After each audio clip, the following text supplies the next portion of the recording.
There you go. So, Maribeth and guests, man, welcome to the episode number 4 of the CEO Hour. And man, I'm so excited to have you here today. Well, thank you, Josue, for having me. I appreciate you taking the time to have this conversation. Yeah, and one thing that I consider yourself a mentor to me since I took over the role here in New Jersey, and we always have all these conversations, and yet, like this morning, I thought why like these conversations, like people can benefit so much from them. We should open it up. For sure. We definitely should open it up. So, before we jump into business, why don't you tell us a little bit about your journey in real estate, and why do you lead? Why do you do what you do right now? Sure. Absolutely. So my name is Maribeth Olive. I have been in the business real estate for 19 years. All of that has been under the Keller Williams brand. And it's been mostly, well, all of it's been either in New York or New Jersey, mostly New Jersey. And my first 4 years in the business, I was selling. I was in Central Jersey in Monmouth County. I was selling for the first 4. My entrance into the business was amazing. Being young, 26 years old, first year in the business, over 6 figures. 21 transactions closed, and then we grew it to 28, and then to 50 transactions. And it was year 5 in the business that I decided to take on the team leader role inside of Keller Williams Realty. And I have been in the team leader role, Josue, for 15 years.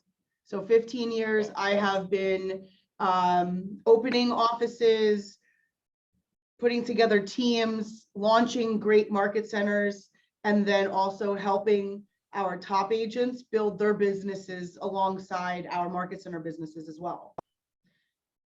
So that's my real estate journey. I do just want to say that you don't only show up in the real estate world when you are, a person. So the other part of my life that I'm really passionate about is I have a nonprofit called Sheltered Hearts, and we also we help people with housing and feeding, and we have a women's home in Perth Amboy, New Jersey that we run to better that community. So we not only show up as a leader inside the real estate community, it's then our duty as leaders to show up inside of our communities and make a huge impact. Oh, and you know what? I think that thought process that you just mentioned is so different, because most agents, the way people without outside of our ecosystem, for the most part, they think of real estate as just selling real estate, and yet you have achieved such a larger vision. You're helping other women through this shelter, and I know you bought some land in Africa, and you're doing some amazing things. Yeah. Why do you think most people don't do stuff like that? I do think it's a bit of selflessness. You have to get to a point where there's something bigger out there, and you want to be part of something bigger. A lot of people, if we stay with our heads down and we stay taking care of our families and taking care of our immediate needs, our finances, our debt, and we just stay doing that, it could occupy our whole lifetime. If you pick your head up and you realize, hold on, let's come from a grateful, abundant attitude. Let's understand that we've been blessed with a lot, and there's a lot of people out there that are doing a lot less than we are, and how could we help?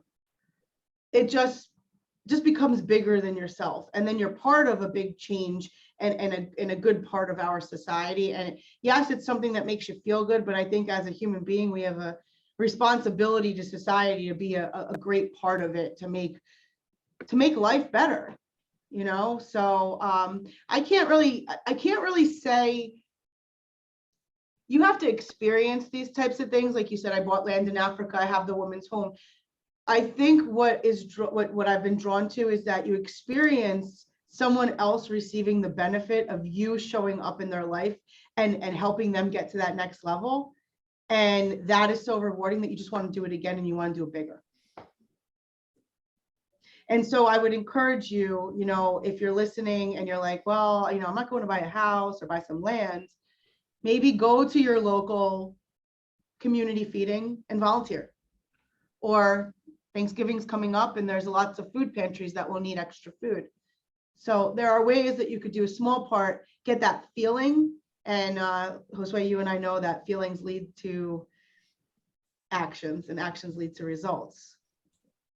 Yeah. Now, one thing I would like to ask you, on a second level to that first question was, it definitely sounds like you enjoy giving back to the community. Like it sounds like you've become that leader of that place that you serve at.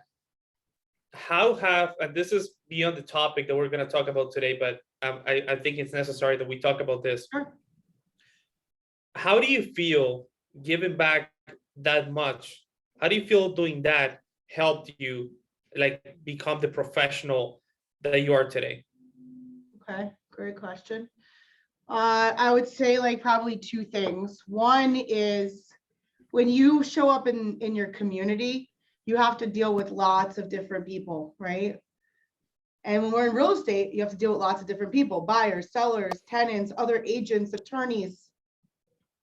I was in the restaurant business before real estate, and same thing, vendors, chefs, waitresses, bartenders, customers. So when you show up in the community and you're willing to serve, you will have to deal with or handle or overcome challenges with so many different behaviors, styles, that it just sharpens you, and it actually gives you empathy for others. Empathy is something that you're not going to get from watching on the show or somebody reading a book. You have to feel it. And so I would just, that's one part. And I'm sorry, what was the question? Because there was no, like question. I feel you did, like you said empathy, and that's such a key word. Like we both are familiar with, like when we see John Maxwell, he has this trust triangle with many other psychologists have talked about, and one of the sides of the triangle is empathy, and how through developing that empathy, people are able to trust you way easier, thus help you build a bigger business. So I home run on that answer, by the way. Yeah. I think that was great. Awesome. I All also right. find that it's easy for us to take the things that we learn inside of the real estate industry. Okay, whether you are an admin for a team or you're the top agent or you're Gary Keller and you own Keller Williams, right?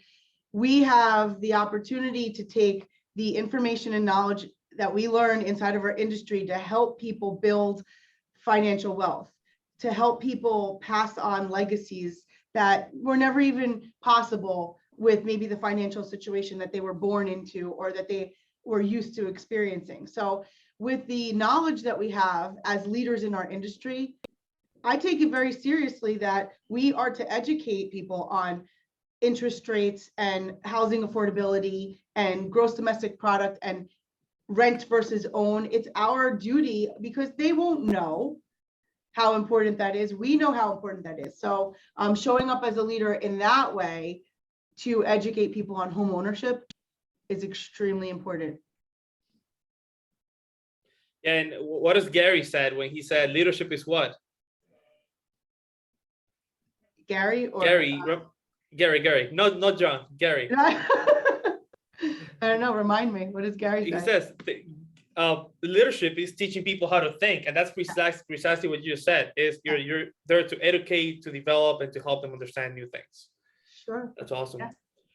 So let's dive into business, Margaret. Like we're entering a shifting market. It's very frothy. The numbers are all over the place. Overall, we're frothy. Yeah, it's very frothy. Markets across the U.S. that had the highest growth now are seeing tremendous price reductions and increasing also in days on the market. What would you say? Why is it important for people to do twice as much right now? Sure. So do you mean specifically the real estate agent? Yes, for real estate agents. Why is it important to do twice as much to get the same results or more? So one of the things is going to be the basic answer, right? Is lead generate, is connect with people, is make more contacts, is face to face, belly to belly, nose to nose, toes to toes. That's the old way of doing business, right? Get out there and actually have these conversations. That is so important. I will say something else though, to narrow the audience, right? To target market, to one thing to make contacts. And yet this market, what we're realizing is you have a seller stall right now. You know, the sellers, some sellers are going to sit on the sideline and they're going to say, well, I don't want to play in that market. I want to get last year's price, right? So you have a seller stall right now. And then you have a buyer stall because the buyers are saying, well, I don't want to pay that interest rate and I'm going to wait for the rates to come down. Right. So the question is like, well, what if the rates don't come down? And what if the prices still keep going up? Right. So what then? And being able to consult our consumers through a time like this is so important. So one is narrowing the target audience and upping your contacts, like just up your game on contacts. More and more people you're going to talk to because you have to find them motivated. And the two is be a student of the market and then go tell people about it. So when you know that we were above the trend line for 8 years last time we went through the shifting market, and then we fell for another 6 to come back up after another 10, well, we could see that happening again. And we have some graphs to show and educate. Do that. Know your numbers inside of your market. Josue, you said something, right? More days on market. So when we say more days on market, what does that mean? To the buyers, oh, we're going into a buyer's market. No, not necessarily. We might have more days on market and less inventory. So yes, the market's just not moving. And so we need to be able to tell the story inside of the market when we're helping consumers make the best decision for them and their family. So 2 things: 1, double down on contacts; 2, double down on the knowledge of your numbers inside your market so that you could be the economist of your market. Love it. Now, just to clarify something, when you said narrow your target audience, yeah, do you mean like narrowing your farming, narrowing, like specific, go after buyers, go after sellers, or what do you mean by that? Yeah, both, everything. Now, I mean, it goes back to the shift book and finding the motivated and identifying who is the seller of 2023. Who is the buyer of 2023? Okay, because what do we know? We know 2 things in the buyer market. You have the biggest pool of people sitting on the sideline right now, which is your 30 to 35 years old. How do we get them to move? And then on the other part, we have our Spanish speaking buyer is the biggest pool of buyer coming into the market in the next few years.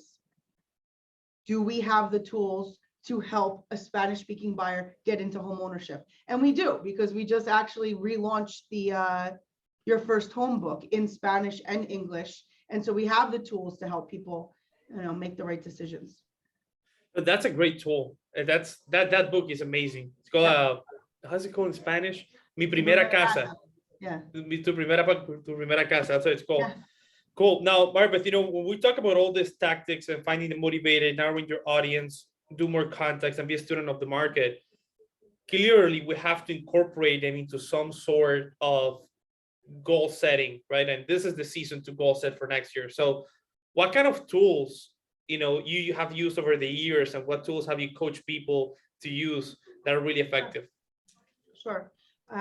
Well, whatever works, whatever keeps you accountable, because some people will say, look, I have a really great system where I just use my notebook. I have a list, and I used to work for an OP that would make his handwritten list every morning, and he had his 20 contacts, and his goal was just to check it off, and that was his business plan. It worked for him. But ideally, there's 2 things. One is a 135 is what's a GPS, right? Josue, if you had to go to New York, knowing that you're kind of new to the area, would you not use a tool to be able to get there called a GPS? I'll have to. You'd have to. I have to, right? So really, one of our top agents in one of our offices said, if you knew you had to go to New York, but you were driving towards Philadelphia, how long would you go towards Philadelphia before you turned around and started heading towards New York? And that's really simple, because the minute you realize, oh my gosh, I'm going in the wrong direction, you would flip it around and start heading towards New York. Why do we not do that in our business? Well, one, it's because we don't have a GPS, which is a 1, 3, 5, or we don't have it on. We don't have it in front of us. It's not on our wall. It's not in our book, in our mirror in the morning.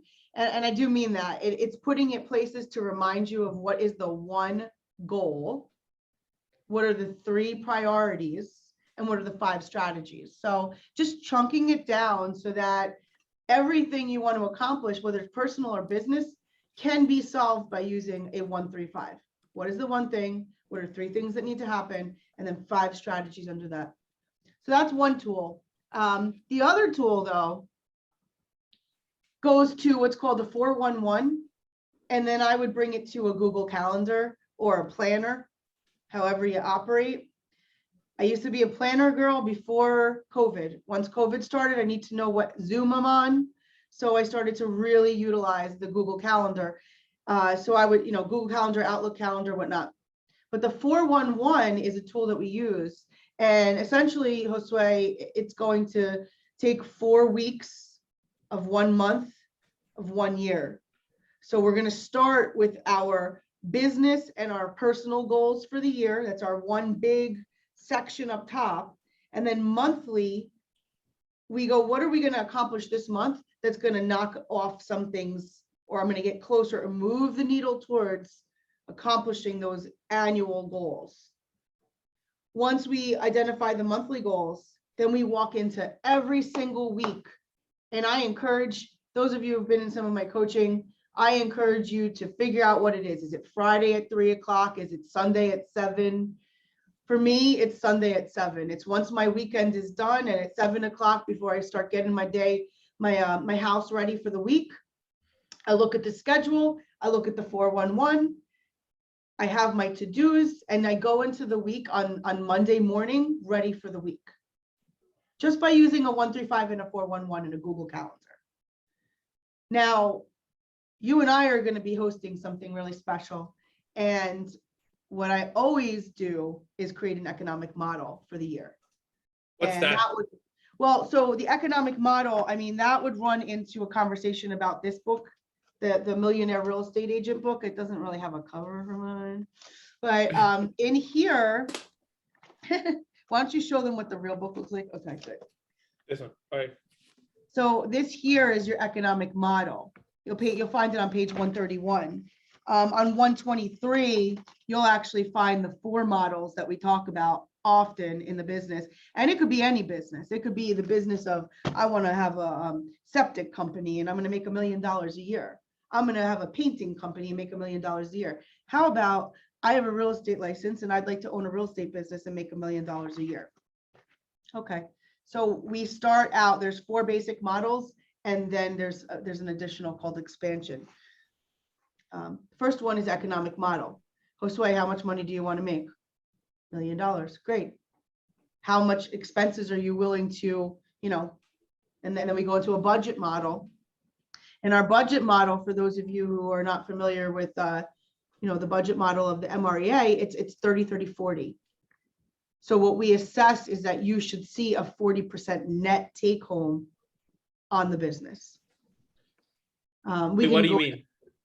Well, so like, let's say you make $1 million. $1 million after you've paid your staff, after you've paid some buyers agents and realtor partners, we think you, Josue, as the business owner of that, should net home $400,000. Right. And so when you tell me you want to make $1 million, I'll tell you, you need to bring in, or you need to create a business that brings in 2.5 million so that you could take $1 million home. And it's all part of the budget model of the MREA. So what you're saying, so just to recap, what I heard you saying is that the economic model tells me exactly how the money comes in, how the money comes out, and what's my net profit. Now, when we talk about how the money comes in and how the profit looks like, we go to the budget model, and you can, from get-go budget on every single category and every single expense, how much money are you allocating to those, right? That's right. That's right. We call that the chart of accounts. So we have an MREA, Millionaire Real Estate Agent chart of accounts that, you know, you could reach out to Josue and be able to share with you the Excel file of that and bring it into your QuickBooks and run your business to the MREA budget model. Yeah, in fact, I'm tapping on the chat right now. There's a really cool page called kellerinc.com. Yep. And on Keller Inc., if you go to resources, you're able to find the chart of accounts and all the models we're talking about. That's right. I think that's a great resource. It's a great resource. And one other thing, though, you said about the economic model. The economic model, the real point of the economic model is to, yes, identify the big, hairy goal. I want to make $1 million. Okay, well, you're going to spend 1.5 to make $1 million. So you need to really bring in 2.5 million, right?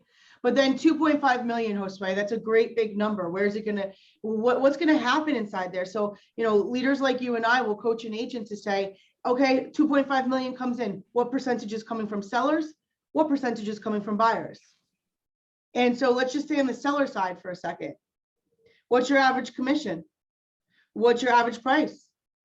What is your conversion ratio from sign in the ground to the closing table? And what is your conversion ratio from I met the guy, I shook his hands and he's giving me the listing? So all of those conversion ratios and you know, numbers that show up in your business are going to ultimately work backwards to give you, here's how many seller appointments, Josue, you need to be on so that you get this many listings and sell this many listings and bring in this much income. So the economic model will actually break it down for the agent so that now we're not talking about anything other than, did you get your 2 seller appointments this week?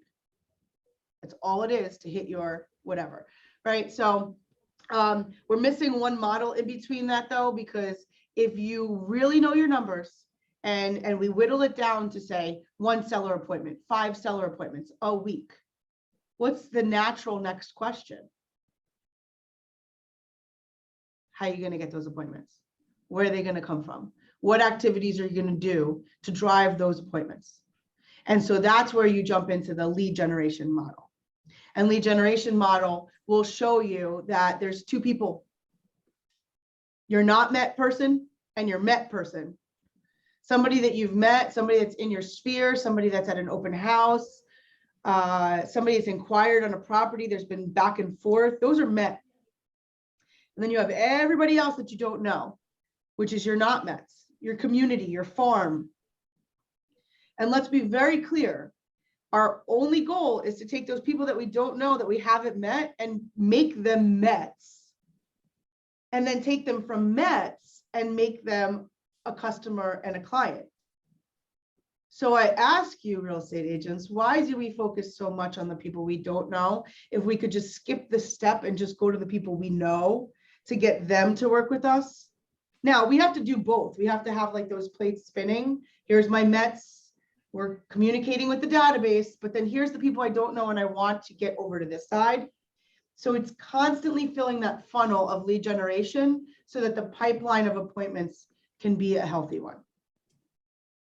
Yeah, and you know what, like just to complement what you said, Maribeth, like that was my next question. You know, we didn't mention the lead generation model until now, but like all I kept thinking while you were talking is when we're building a business, you know, we ask ourselves a couple of questions. Like one of them is, you know, where's my business going to come from? Lead generation model can help you with that. How many closings do I need to hit my goal? The economic will tell you. The economic model will tell you that. How much money am I really going to spend a net? The budget model tells you that. And who's going to help me do it? That's the organizational model. Yeah, so that's the 4th model, which is organizational model. And we have really great systems for that. I think the biggest mistake that a lot of agents make in our industry is not growing when they should be growing, meaning like hiring an assistant or putting a buyer specialist in or realtor partner, or growing too fast before they really should be, like getting to a number where the business is doing so much that there is a need for bringing more people into the business. So organizational model is, it's going to be either systems, tools, for people. And so when you get to the point where you're hiring people into your business and you're leveraging through people, we have what's called a career visioning process.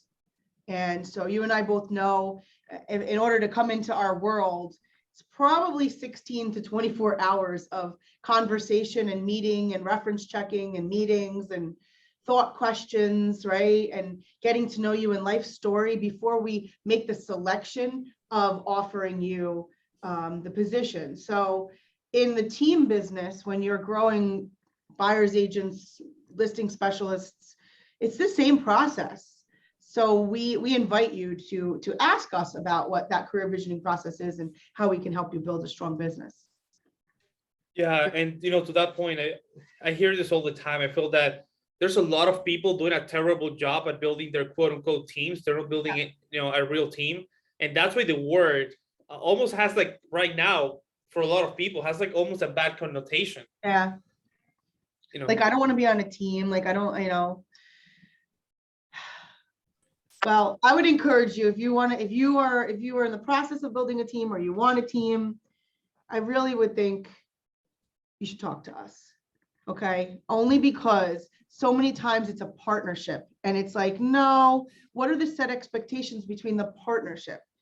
When honestly, Josue, in my early years of being a realtor, I followed the model. I followed it. That's why this book is from when I was using it as an agent. And in my first year, after doing the 21 deals, I was like, oh my gosh, I could do so much more if somebody would just do the paperwork or the follow-up or could send these letters out for me. And those were not things that another realtor could do. It was something that I was paying somebody literally $10 an hour cash to do. Right? So pay $10,000 a year for part-time help and have 10 more contracts close. That's a win. Have a partner come into my business and give half of my money away for adding, I don't know, maybe 5 more deals because now we got to go work it together. It's not a win-win. So I encourage you, if you feel you're drowning, you have business where you're losing leads, please come talk to us because there is a right way about building a team. Yeah, I think that one of the most beautiful things about it is that within our ecosystem, we have resources like transaction coordination services, like marketing help, stuff that we can actually provide from our market centers. And people just, most of it, people don't want to plug in because they're afraid of letting go. Yeah. I hear that a lot.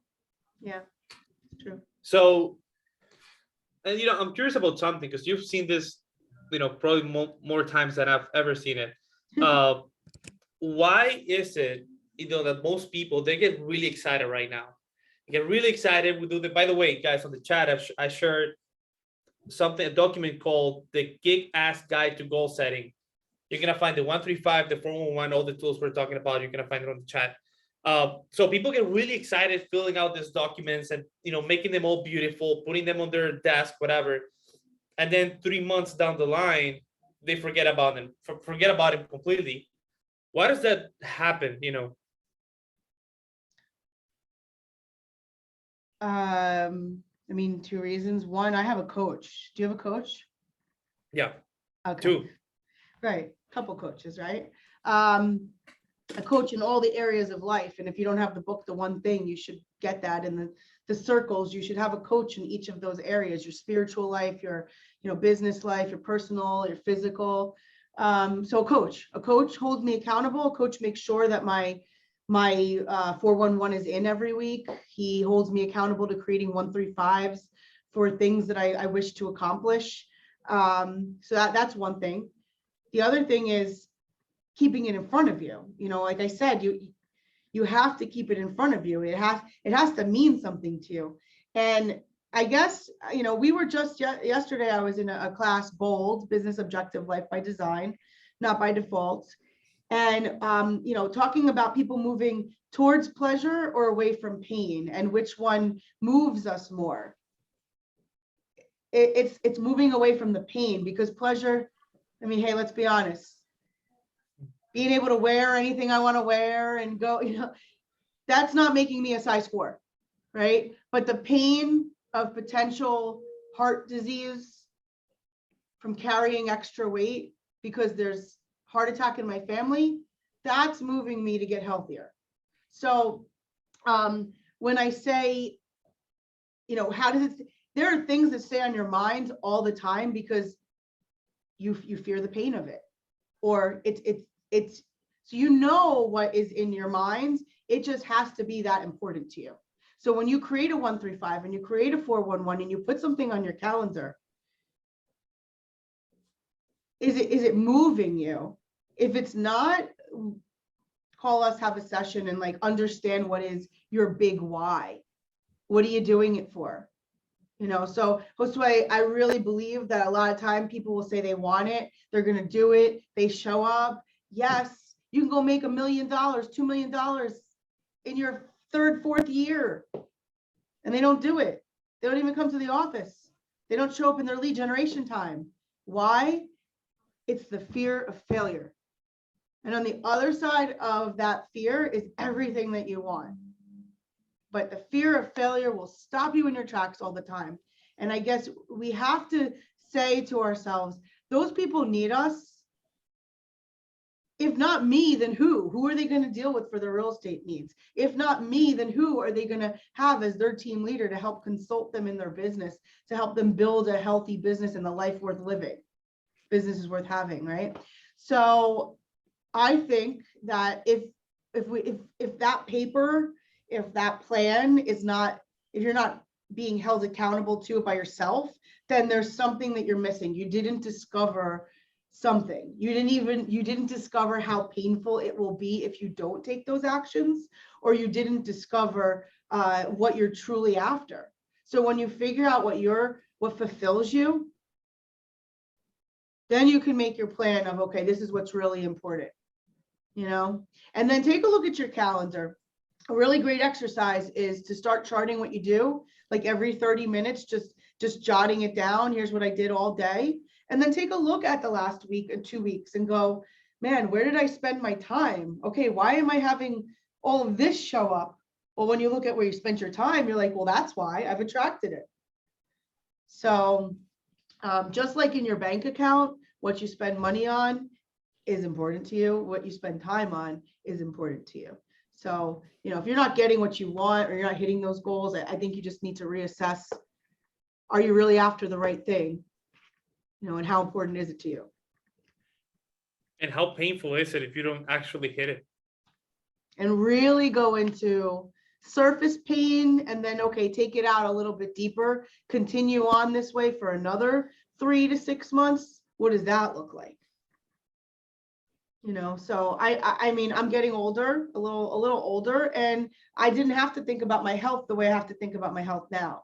And so take certain habits that I may have created for myself, take it another 5 years, I might not be doing very good. So Gary Keller does tell us we have one place to live in this body that God gave us. So if we can't live here and we can't take care of that, then where are we going to live? It's very true. And sometimes I feel we focus on business so much. We neglect our bodies. We neglect our mental health. We neglect taking care of ourselves and have some downtime to think, to energize. Yeah. I know even it's in the book, The Energy Plan. And I was sharing it with one of my agents like a week and a half ago. The Energy Plan. Do you have it there? Do you have it actually bookmarked on yours? No, I don't. I know that you have spiritual energy. It's meditate and pray. You have emotional energy is laugh, kiss, and hug. Oh, yeah. Oh, an MREA. I thought you were talking about the Energy Bus. I'm sorry. There's a great book called The Energy Bus. But no, yeah, the Energy Plan is to do all of this before 11 o'clock, right? You have business energies, lead generation. So all those things that you get energy from, it's really important to go ahead and hit them. There you go. What page is it, by the way? It's page 308. So 308 inside the MREA. Gary Keller says every day before 11, meditate and pray, exercise and eat, hug, kiss, and laugh, lead your plan and your calendar, and then 5 is lead generate. So you take care of all that spiritual, physical, emotional, mental, and business before 11 o'clock, and you let the rest of the day work for you instead of, he also says you don't need your whole schedule scheduled. Schedule 40-50% of your day, Yeah, that's so good. That's so good. And Love this thank time. you, by the way. Yeah. Barbeth, so I just to end with this, I know that we're gonna be hosting a great class in the next few weeks. Can you please tell us about it? So what we are going to be doing is we will be hosting a business planning clinic that will go through goal setting, your big why, will help you discover who, what, why you exist, who you are, and what you're after. And then after deciding that, then we will help you put together a plan with the economic model and the lead generation model so that you can have a successful 2023. And so in that, kind of all of this wrapped up in a bow and given to you in a present, you'll get a 135 and a 411 at least started. And then, of course, we would invite you to have personal one-on-one consults to discuss your personal plan after that class. Yeah, and one thing that I love is that, and when we talk about this, we're really passionate. Like the goal is for agents to walk in with nothing on their hands, but just their ideas and what they want to do, and walk out with their economic model, their budget model, their organizational model, the lead generation model, the 135, the 411, everything done. Those couple hours that we're going to spend together. That's right. Now, they got to show up, though, with some big goals. They got to show up with the goals, and they got to show up with what they did last year, because we do need to assess what are we going to be doing differently this year so that we get different results. Yep. I'll share with you yesterday in bold, Tammy shared the story of the fly in the U Squared book. And it talks about this fly that will, to its death, try to take the same path, which is slam into the window over and over and over again, not realizing that there's a door open 10 feet away from it. So had that fly just taken a different path, he'd be out the house. Instead, he dies trying the same way over and over again on the windowsill. And we don't want to be that fly in a shift like this. So I am going to encourage you all to get to that. And even one more, Josue, you didn't know, but you and I are also going to be doing a 1-day shift workshop. Nice. All right, good. In November, you're going to be seeing 2 opportunities to jump into our business planning clinic and our shift 1-day workshop. I'm excited. Yeah. I'm excited. Barbeth, and thank you so much for your time today. Yeah, I appreciate you, and I'm looking forward to keep masterminding and growing with you. I appreciate your time. Thank you, leader. Bye, partner. See you soon. Have a Bye, good time. guys. Bye, guys.